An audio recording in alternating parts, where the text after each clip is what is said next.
Les doy a todos una cordial bienvenida entre caníbales. En esta oportunidad nos encontramos en la Facultad de Letras y Ciencias Humanas de la Universidad Nacional Mayor de San Marcos, acompañados por Mabel Moraña, quien va a ser entrevistada por Helen Garnica y Miguel Carguaríquera. Ambos son egresados de esta casa de estudio. Mabel Moraña ha recibido su PhD de la Universidad de Minnesota, enseñó en diversas instituciones superiores, de las cuales vamos a destacar las siguientes: la Universidad de Pittsburgh, la Universidad del Sur de California, y actualmente es catedrática de la Universidad de Washington en San Luis. Se ha especializado en diversos temas como barroco, la nacionalidad y la modernidad, la crítica actual y teoría cultural. Los estudios postcoloniales, se puede decir que su trabajo es de carácter transdisciplinario.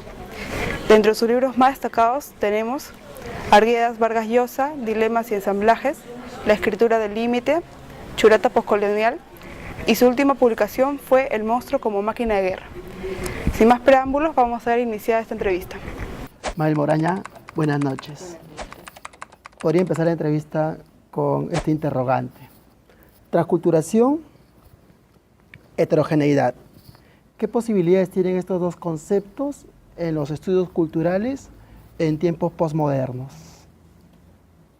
Bien, vamos a comenzar. Primero que nada quiero agradecer mi presencia aquí en la Universidad de San Marcos, debida en este caso al liderazgo de César Coca, a quien agradezco mucho la invitación. Visité esta universidad hace muchos años, cuando el profesor Cornejo Polar estaba aquí, no como rector, sino antes como docente, y desde entonces no he regresado, de manera que es un gran gusto para mí estar aquí. Entonces empezamos con esta diferenciación o esta convergencia, podríamos decir, ¿verdad?, entre heterogeneidad y transculturación, diciendo que en realidad para hablar de esos dos conceptos faltaría, digamos, una tercera pata, digamos, para sostener ese edificio conceptual, que es también la noción de hibridez. Porque las tres nociones, hibridez, heterogeneidad, transculturación, se manejaron prácticamente juntas y de manera convergente, sobre todo en general en contextos críticos internacionales, aunque quizá aquí la noción, por razones obvias de heterogeneidad, tuvo una presencia mayor. Pero quisiera comenzar por decir que la noción de heterogeneidad, que ha tenido una tan inmensa influencia en los estudios literarios y culturales en América Latina,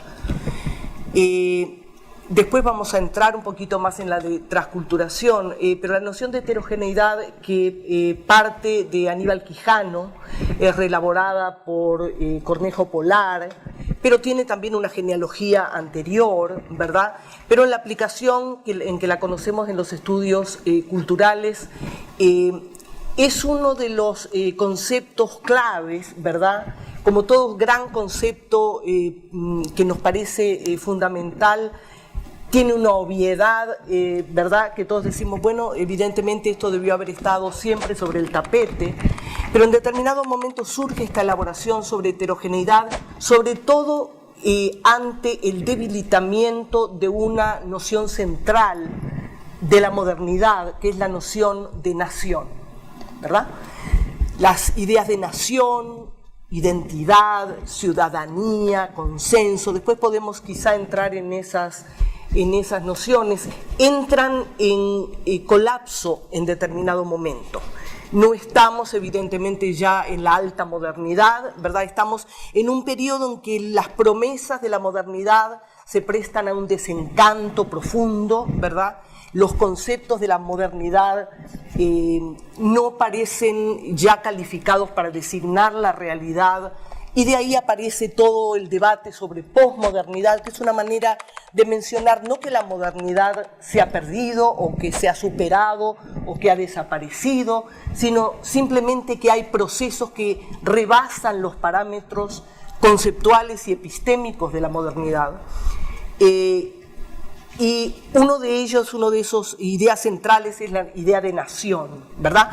La nación como ese constructo liberal con un sentido de unificación y de homogeneización, ¿verdad? La nación surge con una voluntad centralista en torno, por eso se habla de la nación-estado, en torno a la presencia y al poder del Estado. Y entonces se supone que todo lo que está bajo la égida del concepto de lo nacional es en gran medida homogéneo, ¿verdad? Todos somos iguales ante la ley, por ejemplo, todo ese tipo de principios que guían los proyectos nacionales y tienden a mostrar la ciudadanía como una cuestión homogénea, unificada y centralizada en las instituciones del Estado. Evidentemente en países como el Perú, ¿verdad? Pero podríamos hablar en general de la región andina y si ustedes quieren de América Latina en su casi totalidad, la región centroamericana, el caso extremo de Guatemala, por ejemplo, es un buen ejemplo. Evidentemente no se acomodan a esa idea de nación que la modernidad empujó y instaló en nuestros países como el gran proyecto de orden y progreso, ¿verdad? Desde las independencias en adelante. Entonces se empieza a notar que esa idea de centralismo, de homogeneidad, no designa realmente la realidad de nuestros países latinoamericanos, no designa, por cierto, la realidad del Perú, ¿verdad? Donde tenemos una gran cantidad, una infinidad de comunidades etnoculturales, ¿verdad?, que se articulan malamente dentro del concepto de lo nacional, ¿verdad?, pero que demuestran que no están unificadas, que por cierto no son homogéneas, no todas ellas se reconocen bajo el poder centralista del Estado, ¿verdad? Tienen identidades culturales, lingüísticas, tradiciones, etcétera, completamente diferentes. Y entonces eso se nos presenta como un conjunto, y acá viene la palabra mágica, heterogéneo, ¿verdad? Un conjunto que debe ser descrito por su diversidad y no por su capacidad de homogeneizarse en torno al Estado. ¿Por qué? Porque el proceso de homogeneización del Estado es un proyecto autoritario, centralista, ¿verdad?, que tiende a imponer la cultura dominante como si fuera una cultura superior sobre las culturas de las comunidades indígenas, campesinas, ¿verdad?, afrohispánicas, etcétera, ¿verdad? O sea, es una noción, un proyecto que por definición desconoce esa pluralidad y entonces impone el castellano como la lengua dominante, ¿verdad?, aunque sabemos que esta es una nación plurilingüe, impone una idea de nación, de lo que la nación debe ser, una idea de lo que el Estado debe representar, etcétera, que no refleja ni representa de ninguna manera los intereses de esa vasta diversidad de comunidades etnoculturales. Entonces el concepto de lo nacional empieza a hacer agua por todas partes, porque evidentemente es una especie de entelequia que no denomina la realidad de la heterogeneidad nacional, ¿verdad? Voy hacia donde quieres que vaya, pero voy lentamente para que se entienda realmente de dónde sale este concepto que, siendo tan simple, es revolucionario, en el sentido de que permite ver que, por ejemplo, el Perú, y así lo teoriza y lo explica Cornejo Polar, está compuesto por una serie de sistemas etnoculturales, ¿verdad?, no unificados y, según Cornejo Polar, no unificables, que no existen en la armonía y que ni siquiera quizá aspiran a una armonía de centralización, porque eso implicaría el sacrificio de diferencias etnoculturales que son irrenunciables para las comunidades. ¿Ok? Entonces acá estamos en un problema de diferencia cultural, de diferenciación cultural, que se agrava radicalmente cuando a ese concepto de diferencia le agregamos uno mucho, mucho más importante, que es el concepto de desigualdad social. La diferencia cultural puede ser celebrada, ¿verdad?, algo que enriquece nuestra experiencia comunitaria, etcétera, pero la idea de desigualdad es irrenunciable, ¿verdad? Es una idea, cuando se habla de desigualdad, se está hablando de injusticia social, y eso requiere políticas públicas, eso requiere quizá una revolución que cambie los estamentos del poder, el lugar del Estado, y a ver a quién representa esa institución del Estado que debería representar a todos, pero representa a una élite. Entonces la idea de heterogeneidad llama la atención sobre esa ese voluntarismo, para decirlo de alguna manera, de la idea de nación que no está atendiendo a esa naturaleza de la región andina pluricultural, plurilingüística, con diferentes tradiciones, diferentes proyectos coexistentes, etc. Cuando hablamos de heterogeneidad hablamos de todos esos niveles de variedad, ¿verdad? Y de diferenciación. Y luego viene la idea posterior, ¿verdad?, de transculturación, que como ustedes saben surge de la antropología, viene, digamos, se rastrea en la obra de Fernando Ortiz, del contrapunteo cubano del tabaco y el azúcar, pero en realidad es una idea que existe en la antropología, ¿verdad? Ortiz dice que utiliza esa idea de transculturación para superar otras ideas, por ejemplo la de aculturación, ¿verdad? No es que una cultura se imponga a la otra y la aculturice, porque A es un prefijo negativo que quiere decir no cultura, no existe la posibilidad de una comunidad sin ninguna cultura, se sobreimpone una y la otra cultura dominada pugna por sobrevivir y se produce una hibridación, acá viene el otro término.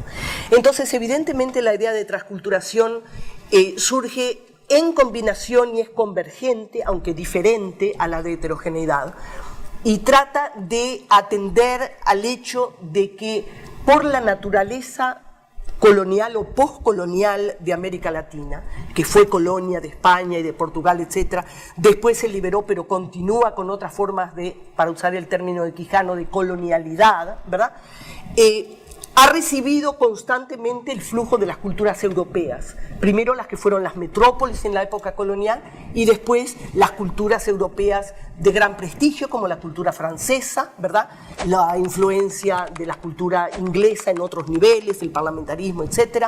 Y luego también la cultura norteamericana por cuestiones de penetración cultural, etc. Entonces los procesos de transculturación o la idea de transculturación tiene que ver con el proceso de traspasar, ¿verdad? Ahí el secreto también está en el prefijo, en el trans, traspasar modelos culturales de culturas centrales a culturas periféricas, ¿verdad? Eso que se da a nivel, digamos, transatlántico, como llega la cultura francesa, América Latina, o la cultura española en la época colonial o lo que sea, se da también a nivel nacional. También hay una transculturación, por ejemplo, de los centros urbanos a las zonas rurales, ¿verdad? O sea, un traspase de modelos culturales, de valores, de ideas, de usos y costumbres que se pasan. Entonces, ¿qué sucede con eso? Que los valores preexistentes tienden a modificarse, ¿verdad?, a transformarse, a desnaturalizarse, también a mezclarse con los otros valores que llegan y modelos que llegan desde fuera, y comienza un proceso, porque la cultura es un proceso vivo, ¿verdad?, de nutrición, ¿verdad?, en general asimétrica, de las culturas más fuertes sobre las más débiles. Entonces ahí ya al tema de la heterogeneidad, de la pluralidad y la diversidad tenemos que sumar este otro proceso, por el cual modelos culturales foráneos, extranjeros, lejanos, etcétera, se imponen sobre las realidades culturales, ¿verdad? Este concepto de heterogeneidad que usted estaba señalando, por ejemplo, pensando en el ámbito de los estudios literarios, Antonio Cornejo Polar lo aplica específicamente a José María Arguedas. El uso de la heterogeneidad para, en el caso de la literatura peruana, diferentes autores posteriores e incluso anteriores como Ciro Alegría, ¿no ha simplificado también la visión sobre la literatura al aplicar la heterogeneidad a diversos autores? ¿O pretender que todo es heterogéneo? Pues no, ¿verdad? Yo diría que no, porque realmente lo que está es revelando una complejidad, ¿verdad? Revelando que en los procesos de construcción cultural, de construcción simbólica, ¿verdad?, porque la cultura es un proceso de construcción simbólica, hay diversos niveles. Entonces, cuando estudiamos Arguedas, lo simplificaríamos en exceso si no reconociéramos esa coexistencia de diversos sistemas que actúan en él. Por ejemplo, el sistema letrado y el sistema oral, ¿verdad? Se da en Alegría también, ¿verdad? De la misma manera que se da en Scorza o se da en los autores del indigenismo en general, ¿verdad? Claro, pero por ejemplo Arguedas sí propone una resistencia, ¿no? Quizá en la línea de Churata, pero Ciro Alegría ya también está cuestionando el sistema andino. Es que decir que hay heterogeneidad en ambos no quiere decir que hagan la misma síntesis final, ¿verdad? Quiere decir que cada uno tiene un proyecto distinto, escribe en una época distinta, pertenecen a estadios diferentes en el proceso del indigenismo. Tengo cierta dificultad en asimilar, digamos, el proyecto de Arguedas a la noción clásica de indigenismo, pero de todas maneras, cada uno lo hace, digamos, a su manera, ¿verdad? De la misma manera que en los comienzos del indigenismo esta escritora Clorinda, ¿verdad? Clorinda Mato, muy estudiada por Antonio Cornejo, también lo hace a su manera y aparecen elementos de la religión o de las culturas urbanas diferentes a los que se van a dar en la cultura de Arguedas. Son fórmulas distintas, son maneras distintas de utilizar elementos que están en la cultura y hacer síntesis simbólicas de distinto sentido. ¿Te convence o no la respuesta? Hacia finales del siglo pasado, muchos estudiosos de la cultura latinoamericana tenían tienen como lugar de enunciación Norteamérica. Como lugar de enunciación. Exactamente. La consulta es si, de alguna manera, epistemológicamente hablando, es cómo hablar de ese lugar de enunciación o solamente es una situación anecdótica. Mira, en los procesos ideológicos y de construcción crítica nada es casual, nada es anecdótico puramente, ¿verdad? Una sola puntualización, cuando hablamos del lugar de enunciación, que en la crítica posmoderna es prácticamente un lugar común, ¿verdad? Hablar de la importancia del lugar desde donde se habla, ¿verdad? Eso quiere decir, ese desde donde se habla tiene diversos niveles, diversas acepciones. Tú lo estás utilizando en un sentido geocultural, lo podrías utilizar también en un sentido institucional. Es distinto hablar desde un college, ¿verdad?, norteamericano pequeño en una ciudad menor que hablar desde la Universidad de Nueva York o desde la Universidad de Berkeley. Ahí ya hay una diferencia en el lugar de enunciación, hay una diferencia de recursos, etc. Hablar en Estados Unidos es un lugar de enunciación. Por oposición, hablar en América Latina es otro lugar de enunciación, pero hablar en Lima es un lugar de enunciación y hablar en Puno es un lugar de enunciación. Pero epistemológicamente... Ahí vamos. Entonces, eso para dar cuenta del concepto geocultural, ¿verdad?, del sentido de lugar de enunciación. Pero lugar de enunciación es una expresión que se usa también desde qué lugar ideológico me hablas tú. Entonces, para esa acepción, no importa si tú estás en NYU o estás en Puno, importa si tú te colocas en la posición de los sectores marginales, importa si tú simpatizas con la modernidad o simpatizas con el Estado oligárquico. ¿Entiende? Ese lugar ideológico es el que importa. Ese lugar de enunciación no necesariamente coincide con el lugar geocultural. ¿Entiendes? Tú puedes ser de izquierda y hablar desde NYU, ¿verdad? Y puedes ser de derecha y hablar desde Puno. O viceversa, ¿entiendes? Entonces, lo que hay que identificar, porque es muy fácil decir tú estás en tal sitio y eso te condiciona, y no estoy diciendo que no condicione, pero también hay que hilar un poco más fino y decir desde qué lugar ideológico y ético hablas tú. Ese es el lugar que importa, a mi criterio, ¿verdad? Desde qué lugar, con qué simpatías, con qué lealtades, con qué posicionamiento político, con qué compromiso ético hablas tú. Ese es el lugar que importa. ¿Y con qué compromiso ético habla usted en este sentido? Bueno, yo dejaría que mi audiencia o mis lectores decidan eso, ¿verdad? Tú sabes, el lugar geocultural que uno ocupa, o el lugar donde vive, o donde tiene la suerte o la desgracia de trabajar, a veces es un lugar de elección, otras veces, tú sabes, es un destino que depende de situaciones históricas, etcétera. Yo salí del Uruguay, ya que sacas el tema personal, durante la época de la dictadura. Trabajé en Venezuela unos años, donde conocí a Antonio Cornejo Polar, a Nelson Osorio, a mucha gente. Y ahí se formó, digamos, una subjetividad crítica importante, ¿verdad? Después fui a hacer un doctorado en los Estados Unidos y no pude ya regresar, a pesar de varios intentos, a Venezuela, no podía regresar al Uruguay. Y entonces, tú sabes, este es un caso muy común de gente que por la diáspora económica, política, etcétera, fue a dar a donde fue a dar, ¿verdad? Quedó en un sitio, consiguió un trabajo en un sitio, en otro, etcétera.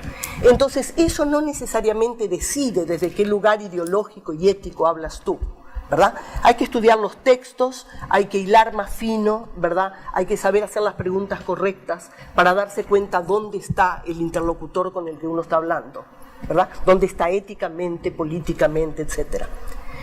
Por supuesto, estando en los grandes centros del capitalismo, tiene mucho más riesgos de contaminación, ¿verdad? El lugar epistémico está indudablemente interrelacionado con los recursos que se manejan, etcétera. Y uno tiene que ser, sobre todo cuando está fuera de su propia cultura, constantemente vigilante, ¿verdad? No solamente de los otros y de las circunstancias que tiene que enfrentar, sino de sí mismo, ¿verdad? Del mantenimiento de sus lealtades, de sus compromisos, de sus formas de llevarlos a cabo. Esa es la tarea, una de las tareas del intelectual. Y sobre su trabajo, si pensamos en lo intercultural y lo multicultural, y pensamos que lo intercultural es el encuentro tensional entre dos o más culturas y lo tensional entre dos o más culturas y lo multicultural, un encuentro armónico entre diferentes culturas, ¿usted cómo se definiría? ¿Como intercultural o multicultural? Pensando en su trabajo, en su producción. Mira, yo no creo que esas palabras puedan servir para calificar a una persona, sirven para calificar procesos o situaciones culturales.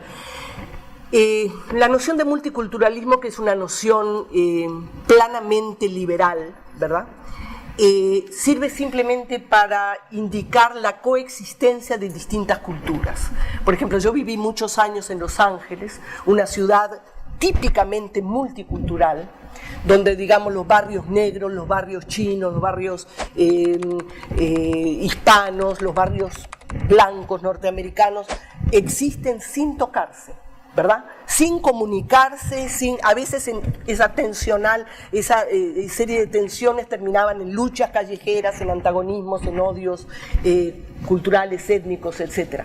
Eso es típicamente multicultural. Hay muchas culturas, podemos comer comida china hoy, italiana mañana, taiwanesa al día siguiente, pero eso no implica, ¿verdad?, nada, ningún tipo de compromiso ni de dinámica productiva. Por eso el concepto de multiculturalismo, que fue un concepto desafortunado, realmente inventado evidentemente en los Estados Unidos, ha dado lugar al concepto más propio de América Latina de interculturalidad.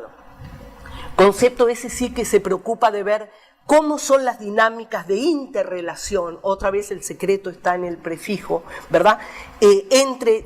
No importa que haya muchas, importa cómo se vinculan entre sí, qué compromisos se realizan de un lado y otro, cómo se negocia la diferencia, ¿verdad? Eso es lo intercultural y evidentemente mis simpatías están por el estudio de los procesos interculturales, porque lo otro es una coexistencia que realmente no implica más que pluralidad, ¿verdad? Si pensamos, por ejemplo, en autores como Vargas Llosa, García Márquez, o la misma discusión que tuvo Arguedas con Cortázar por el sentirse latinoamericano en un lugar diferente, en los autores que le menciono, Vargas Llosa y García Márquez, ¿se podría aplicar el concepto de sujeto migrante? Vargas Llosa, García Márquez, ¿quién más? Cortázar. Mira, el concepto de sujeto migrante, la verdad que surgió, es un concepto así utilizado demasiado vago, ¿verdad? Cualquiera que ha dejado un sitio para irse a otro, entonces sería un sujeto migrante. Cuando lo utiliza, por ejemplo, Cornejo Polar está hablando de otra cosa, de los procesos, por ejemplo, de migración interna, por lo cual un campesino, por necesidades económicas, tiene que reinstalarse en Lima o en Trujillo o donde sea, ¿verdad? Y entonces cómo sufre su subjetividad los procesos de adaptación y adopción de la nueva cultura. Ahí estamos hablando de un sujeto migrante. Cuando estamos hablando de intelectuales que por conveniencia o por gusto o por necesidad cambian de ciudad, yo no utilizaría el concepto, utilizaría más bien la idea menos pretenciosa quizá de intelectual cosmopolita, ¿verdad?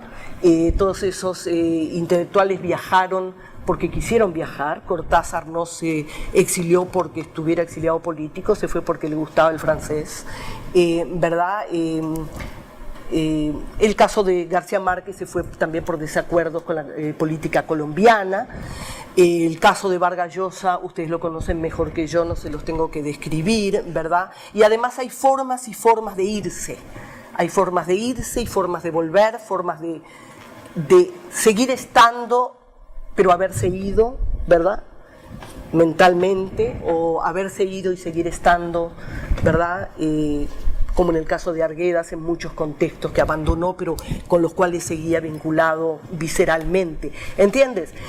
En el caso de los que me mencionas son grandes luminarias, digamos, de las letras latinoamericanas, una especie de élite, ¿verdad?, del mundo letrado, que estuvieron en distintos países rodeados de privilegios. La idea del sujeto migrante tiene que ver con otras condiciones de adaptación vivencial en sujetos que en general tienen menos recursos intelectuales para entender el proceso en el que están inmersos. En Churata Postcolonial usted hace énfasis en el espacio de resistencia que configura Churata a través del pez de oro, ¿no? En el lenguaje como un espacio de resistencia donde hay un encuentro tensional entre, por ejemplo, el castellano y lenguas como el aymara. Churata plantea una respuesta a Ribagüero, quien más bien decía de que la literatura peruana debía ser una deudora de España, un tipo de literatura castellano. En ese sentido, usted señalaba de que Churata era un contracastizo. Churata, pero no incide también en el purismo, cuando por ejemplo alude a la biogénesis, él alude al Chulpatuyo y dice que ahí está el espíritu verdadero de América, Indoamérica, mientras que Ribagüero, por su lado, señala que el verdadero espíritu está en España. ¿No caerían los dos también en esta suerte de purismo? No. El caso de Ribagüero es un caso mucho más típico, mucho más clásico, mucho más previsible. El caso de Churata es un pensador disparado, delirante, ¿verdad? Tremendamente sincrético e increíblemente radical, ¿verdad? No tiene que ver en ese sentido con Ribagüero, los hace coincidir en un vórtice, ¿verdad? Prácticamente impensable. Churata no es un fundamentalista ni del casticismo, ni siquiera de lo indígena. Si tú lees obras como El pez de oro o como incluso más aún esta Resurrección de los Muertos, evidentemente ahí lo que hay es un panculturalismo, ¿verdad?, donde él está dialogando con Platón, con Kant y con las sirenas del Titicaca, y hay una mezcla de mito con historia, con leyenda, ¿verdad? España no es desplazada, sino que aparece en una síntesis loca, proliferante. Claro, pero en esa síntesis proliferante, por ejemplo, España es la que sí es vista de manera negativa. Pienso, por ejemplo, cuando Churata hace la comparación entre Guamampoma y Garcilaso, indica, ¿no? Garcilaso se fue a servir pongaje a España, mientras que Guamampoma se quedó acá. Claro. Y hace esa diferencia, ¿no? Bueno, mira, evidentemente las simpatías de Churata, que era un hombre blanco y de ojos azules, hay que decirlo, ¿verdad? Las simpatías de Churata están evidentemente con el mundo indígena con el cual se identifica intelectualmente y afectivamente, ¿verdad? No es su mundo natural, en el sentido que él no es un indígena, ¿verdad?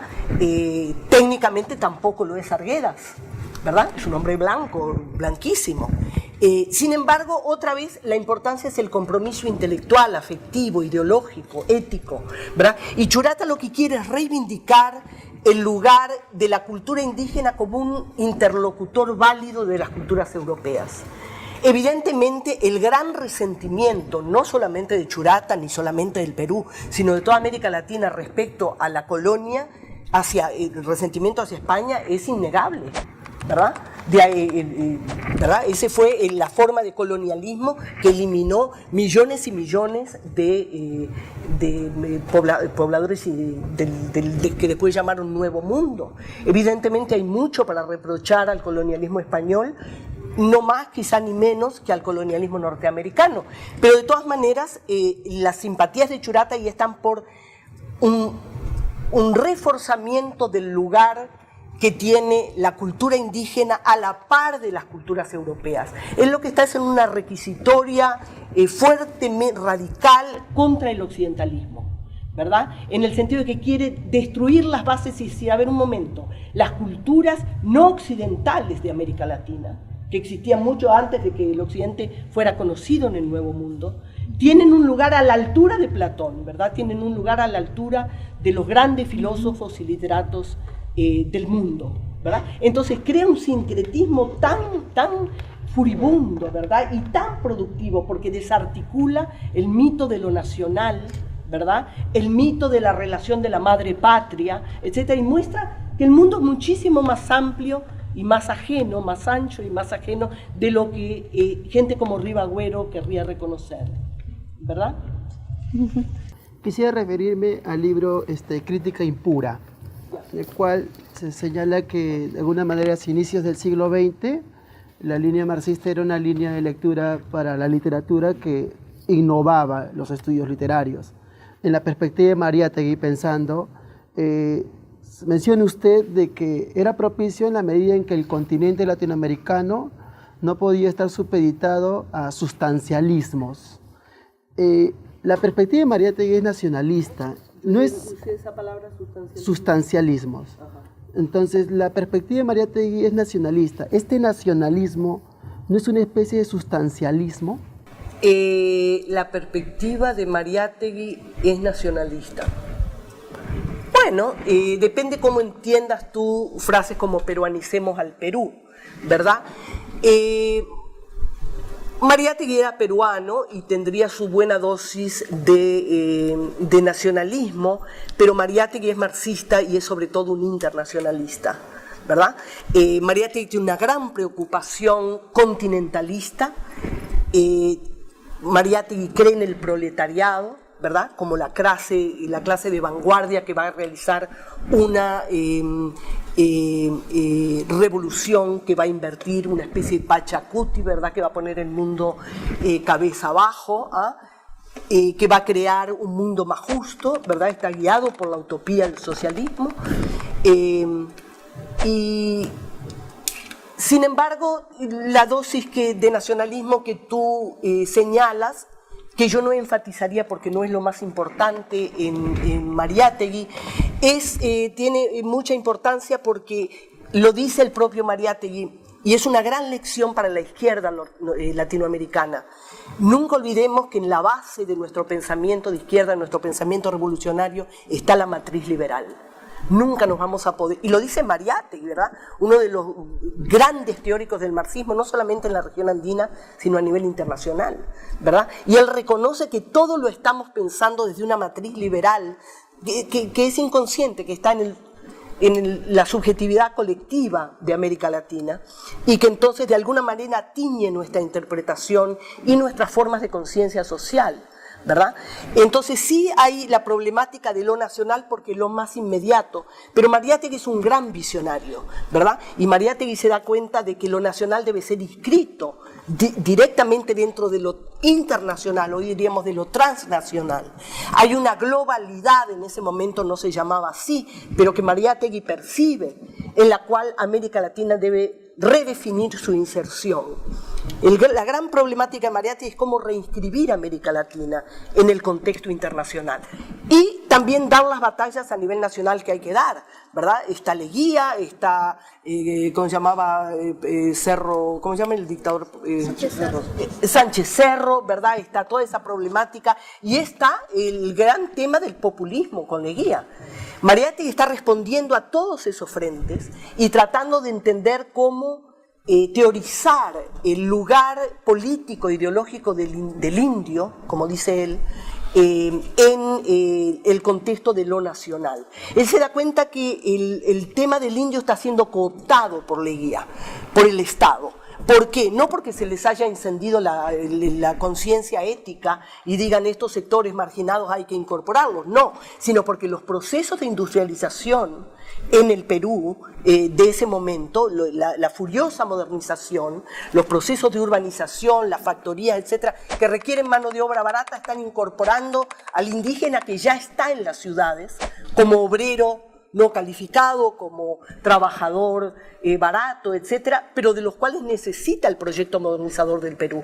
Entonces de ahí viene, ¿verdad?, la voluntad de incorporarlos ideológicamente y el populismo de Leguía que de pronto descubre que hay indios en el Perú. Por esa dosis reflexiva se convierte en el intelectual. ¿Por esa? Dosis reflexiva de Mariátegui.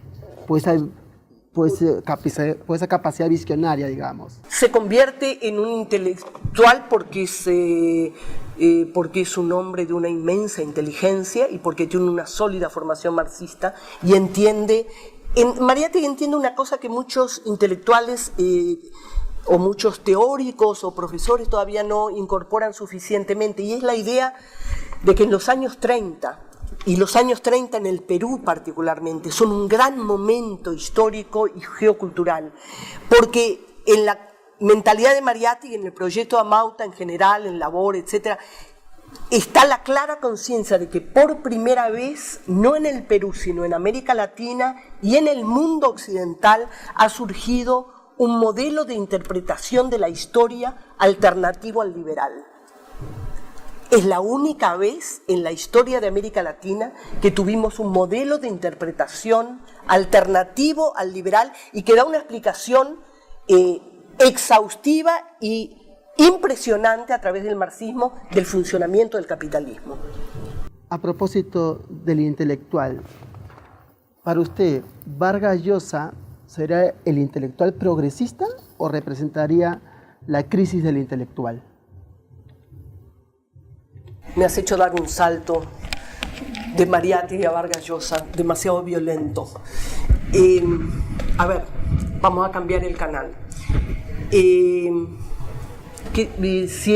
Representa la crisis del intelectual. Sí, representa al intelectual. La categoría intelectual depende cómo tú la entiendas, ¿verdad? A lo mejor representa la cúspide de un concepto postmoderno de intelectualidad, ¿verdad? Un intelectual sin gran compromiso político ideológico, ¿verdad? Un intelectual para el cual las clases bajas, la cuestión indígena son temas de la literatura, ¿verdad?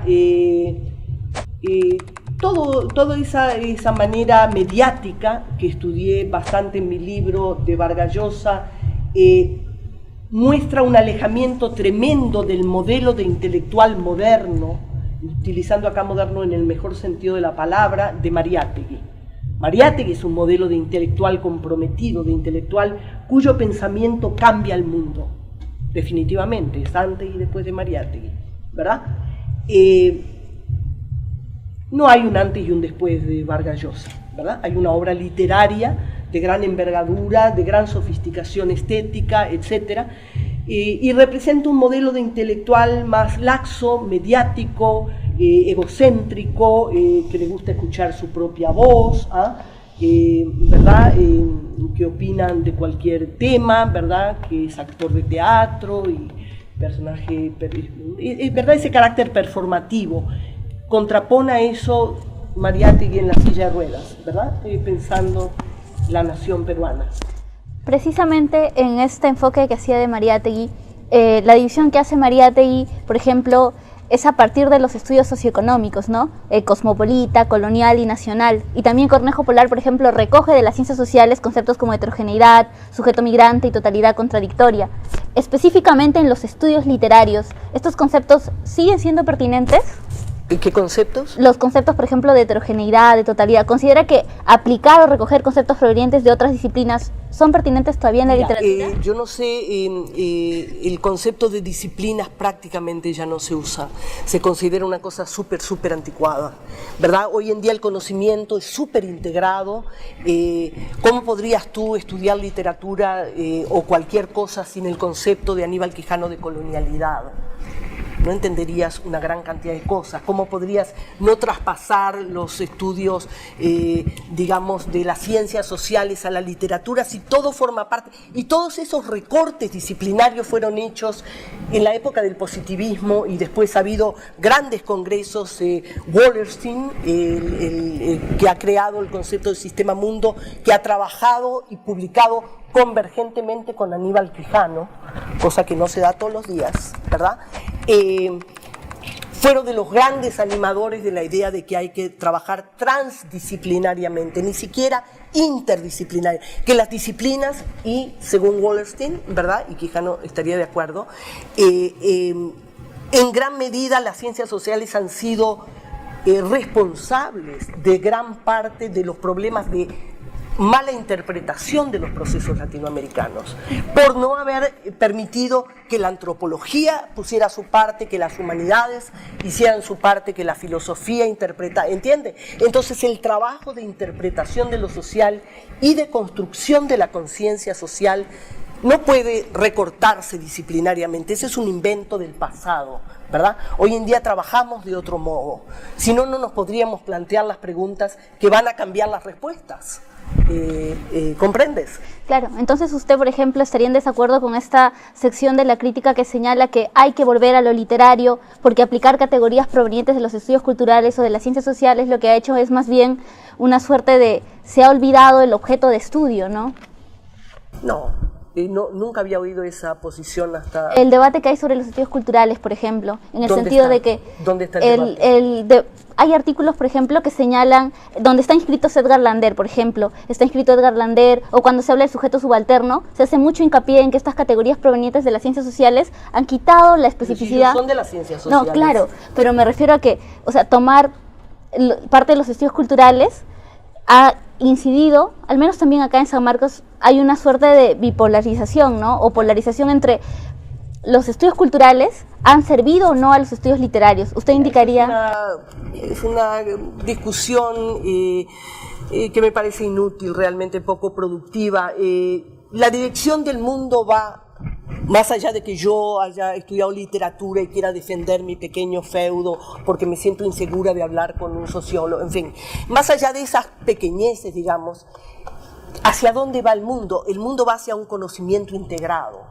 El mundo va hacia nuevos modelos epistémicos que nos permitan entender fenómenos que desde las disciplinas recortadas no podemos entender. Te voy a poner solamente algunos ejemplos. Por ejemplo, ¿a qué disciplina pertenece el estudio de la violencia?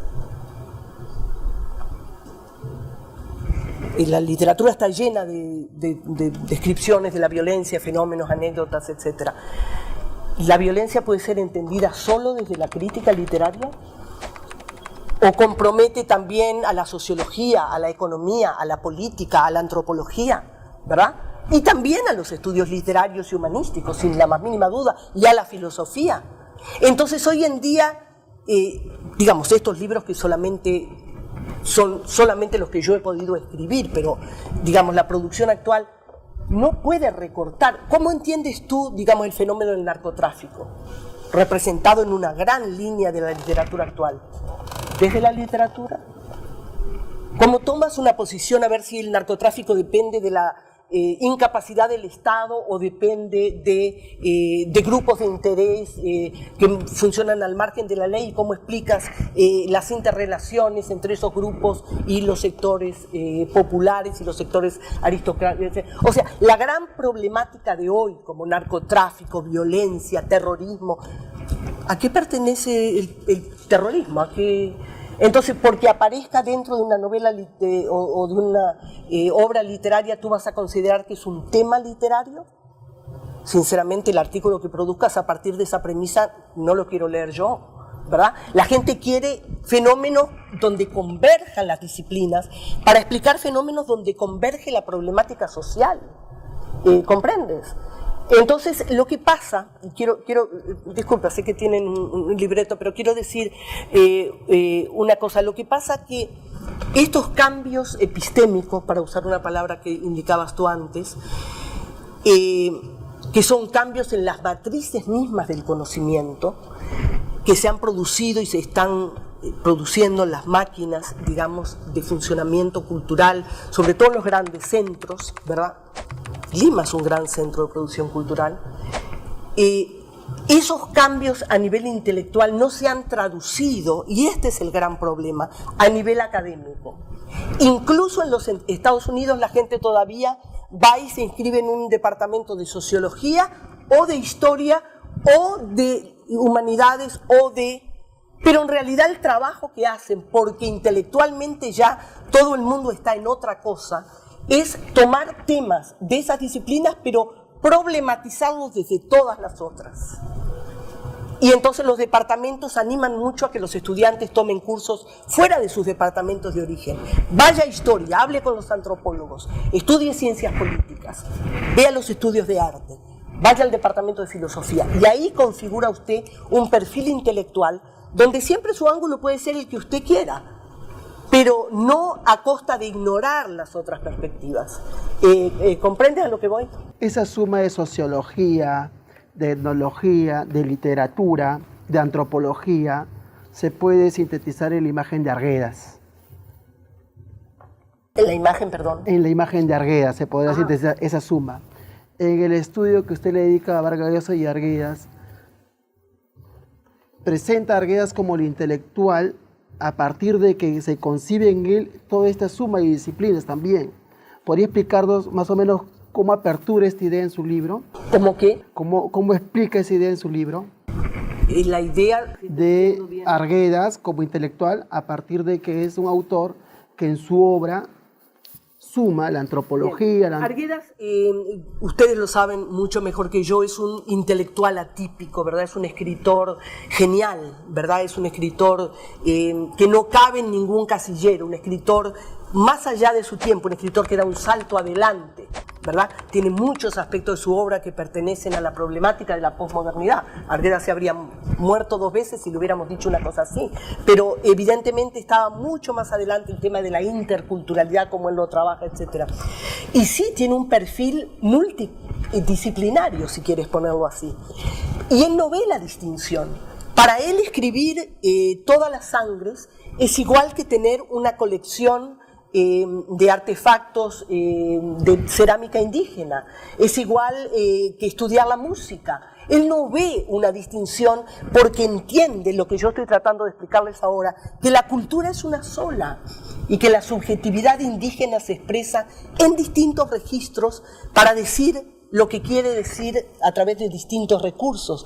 Y entonces, él que está con el corazón puesto en las comunidades indígenas y en tratar de representar esa subjetividad despreciada, desechada, etc., evidentemente accede por todos los canales que puede, ¿verdad? Entonces es un intelectual, digamos, redondeado en torno a todas esas matrices de pensamiento y de representación. Él no ve una distinción y lo dice en muchos de sus textos. ¿Se acuerdan las imágenes del trompo que suena, etcétera, verdad? La música es igual que las palabras, el personaje es igual que la leyenda, ¿verdad? Es un mundo churata también, en el que todo no es que se mezcle, es que se combina. Todo forma parte de un mismo magma de contenidos que buscan ser representados. Y en ese magma también se puede traducir la tensionalidad, ¿no? Por ejemplo, cuando Churata señala de que tanto Churata y Arguedas, usted usa un concepto que es el borrón. El Churata, por ejemplo, no habla como un español, pero tampoco habla como un indio, Churata habla en una escritura de borrón que está entre estos dos mundos anclada. Bueno, Churata igual que Arguedas. Claro, Arguedas también, señala usted. Este concepto de borrón se podría también relacionar con la categoría de heterogeneidad que plantea Antonio Cornejo Polar. Sin duda alguna, lo que está expresando esa tachadura del discurso castizo y esa voluntad de recrear la cuestión del lenguaje, ¿verdad? Esa lucha cuerpo a cuerpo que lleva Arguedas con la lengua, que dice, voy a hacer que los indígenas hablen de tal manera, y les pone giros y voces y mezcla coloquialismos, etc.